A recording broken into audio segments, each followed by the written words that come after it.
Making the point that when we talked about wastage, I think Nigerians also need to understand how they contribute to this wastage when they don't show up at elections.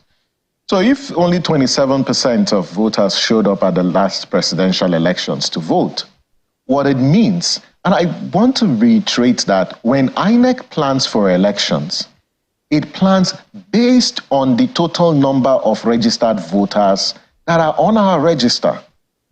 And so if only 27% of people showed up, what that means is that over 200 to 300 million ballot papers were wasted. And the money used to produce those ballot papers run into billions of naira that could have been used to provide quality healthcare or drugs in our primary healthcare centers. It could have been used to do what? To pay school fees of the indigent in our society. It could have been invested, in systems that provide social protection, for people. And so when people don't show up, it comes to the country with a cost.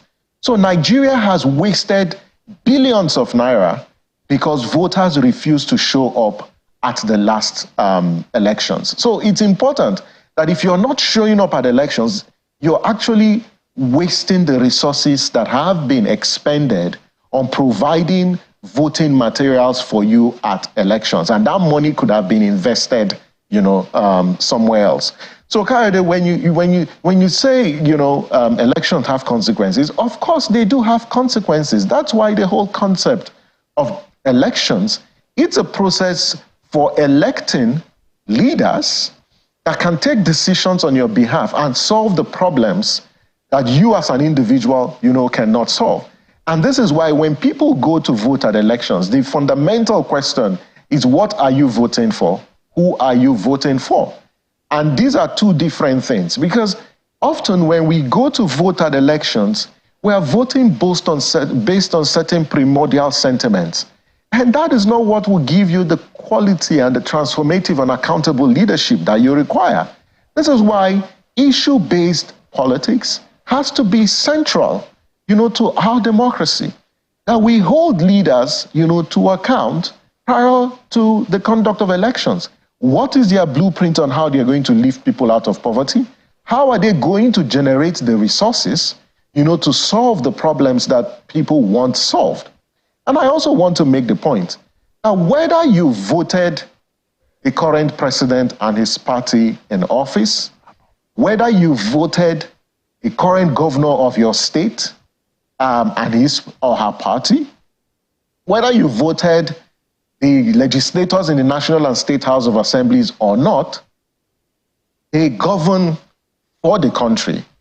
And it doesn't matter whether you voted them or not.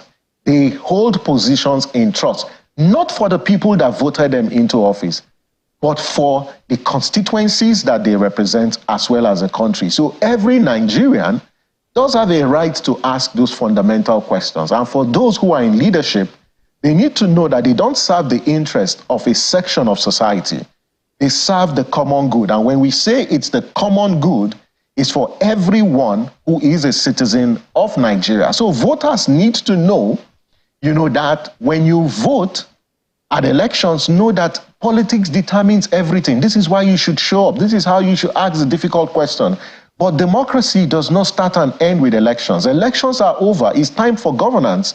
You have to ask leaders questions about what they are doing, to ameliorate the harsh economic conditions that we are experiencing. And this is why, personally, I stand in solidarity with, the NLC and the civil society groups across the country who are asking this question. That is what democracy is about.